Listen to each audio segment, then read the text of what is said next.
I have gotten so many requests for scripts or any type of packet or pamphlet on how I knock doors. I have been asked this question 100 times, and so finally, this is the first video where you are going to get the one and only place you can find door-to-door real estate scripts for real estate agents. In this video, I'm going to go over the first script, the timing objection, and how I handle this objection. We're going to go through what a seller can say, what I say as an agent, and I hope this video can teach you the premise of why a door-to-door real estate script is really, really hard to come up with. The answers can change, the prospect can say something different, but I'm gonna do my best to give you the best information possible so you can have a rough outline for every single objection out there.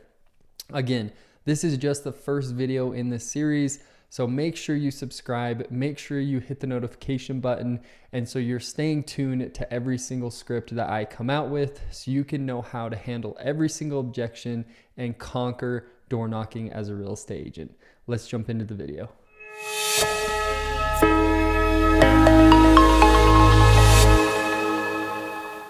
Okay, so this is the first of many for door-to-door scripts. This is going to be the one and only place you can find for up-to-date real estate scripts for going door-to-door. And this is extremely hard to do. You can't put a little script together that you can follow word for word when knocking doors. So this is my disclaimer right now that a ton of you have asked me for this, and I have done my best to put something together for the very first objection, which is someone that's not interested or timing. This is a very brief, well, not brief, but more so eagle eye view of a script that hopefully can give you the direction you need to go out there and crush it using this script and learn from there. So to dive in, this is going to be the intro to this segment. There's going to be a ton of different script videos coming out off of this one, as well as other objections. And so if there's a specific objection you're dealing with, leave it in the comments. I want to make a video about it. I want to make a script for you. And so without further ado, let's jump in.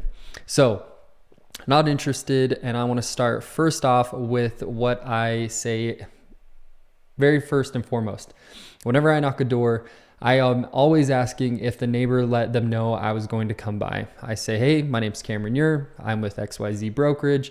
Did your neighbor let you know I would be swinging by, or some form of that? A lot of the time, the seller is going to say, no, they didn't. Of course not. They're going to be a little taken aback. And the reason we do this is because we want it to be a pattern interrupt. We want it to be not salesy, for them to not feel like you're a salesperson. And there's a whole ton of other reasons why I dress the way I do, why I don't have anything with me. But this is just one, is I want to seem like a neighbor. I just want to seem like somebody coming by to chat with them. So when the prospect says, no, I don't think they did, you can then go into your pitch. I'm working with quite a few people in the neighborhood looking for a home similar to yours. Have you ever considered selling your house? This is a great intro pitch and is super useful in tons of different markets. And this is just one of many. There are so many different ways to start a door knocking conversation that I will eventually go into. So seller can say anything. You're going to get a myriad of different responses. The first, most likely, is, yeah, I don't think we're ready to do something like that right now. We're not ready to sell. Just not interested currently. So how do you respond? Do you say, okay, no problem, let's stay in touch, or here's my card, and then you leave? A lot of agents are going to do that. A lot of agents are just giving a card and walking away. But that's what I'm here for, is to help you convert more business more often and more frequent. So what I'm going to say is, gotcha, how long have you been living here? Or how long have you been in this house?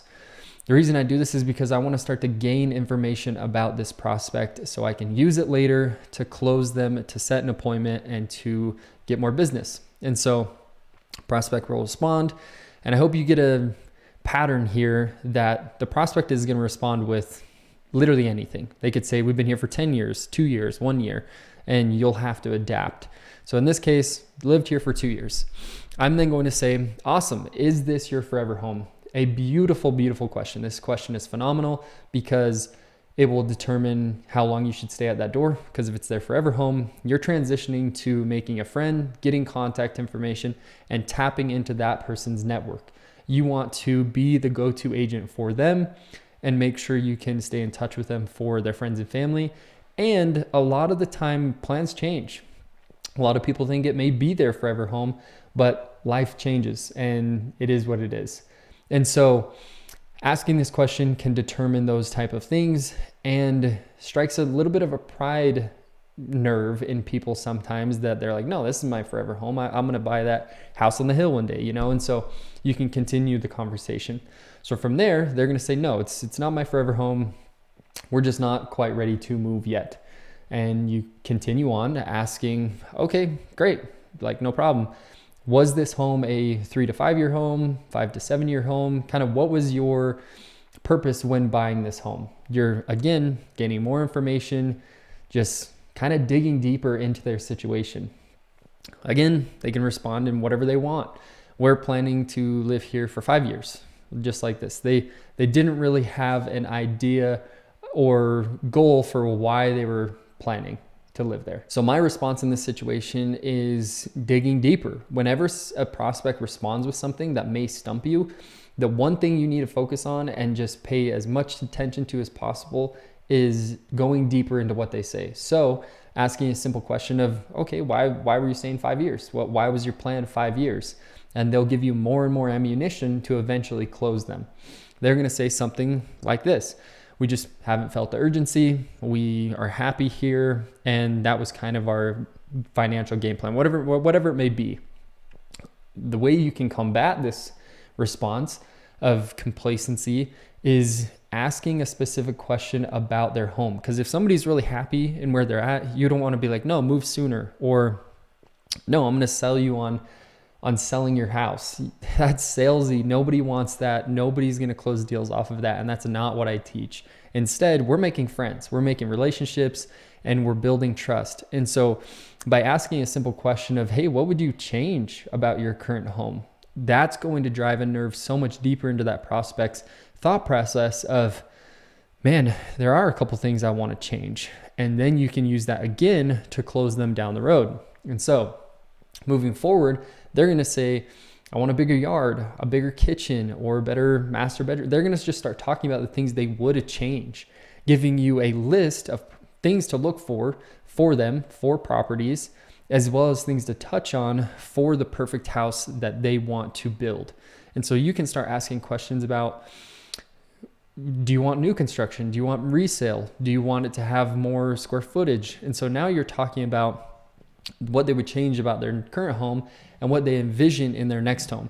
And it's kind of striking on that shiny object syndrome of like, wow, I really do want something like this, that, whatever it may be. And once you've had this conversation about what they would change and maybe what they would get in their next home, you're ready to ask the golden question. This question will close more business than probably any out there. So this question is, if you could make this happen sooner and save a ton of money or make a ton of money, would it be something you consider? It's a very simple question, but it kind of traps them in the sense of, hey, if I could get you into this house by saving you money or making you more money sooner rather than later, is it something you would consider? Most people are going to say yes. Of course, the seller's going to be like, yeah, for sure. I mean, why would I not? And that's when you can start to educate on your actual pitch, actually why it would make sense and why it should be looked into. Talking about interest rates, the current market, whatever it may be, loan programs that are out there that could help this person. But the one thing I do want to focus on again is you have to ask more questions. You have to learn about their situation, because if you start going into a route that you just pick saying, hey, it's going to be better for them because of interest rates, or it's going to be better than because of the market, it may not apply to them and you may lose the deal because they're buying in cash. So interest rates don't matter, or they are planning to keep the home and rent it out. So the market doesn't matter. So many things that go into closing a door knocking deal boil down to you knowing your questions and knowing the conversation funnel of how to actually close this person. And so with this being said, there are so many ways to take a door knocking script, door knocking approach. And like I said, this is the base entry level of this objection. I could go for hours on this one objection and how to handle the offshoots or objections that formulate because of this. And this is why I created this series. I hope you enjoyed this. And if you did, leave comments in the sections of what you want me to cover next, how you want me to transition these videos to train and help you the most. That's what I'm here for. That's what my program is here for. I'm passionate about helping agents not be salesy, not be slimy, and close a ton of business. And so without further ado, I'll end this video here. Like, subscribe, make sure you stay tuned for the next video in the series, because I'm going to be diving into many script variations, objections, and covering them all for you, because I want to be the one and only place you can find door knocking scripts to crush business, especially in 2023. So stay tuned and I'll see you in the next video.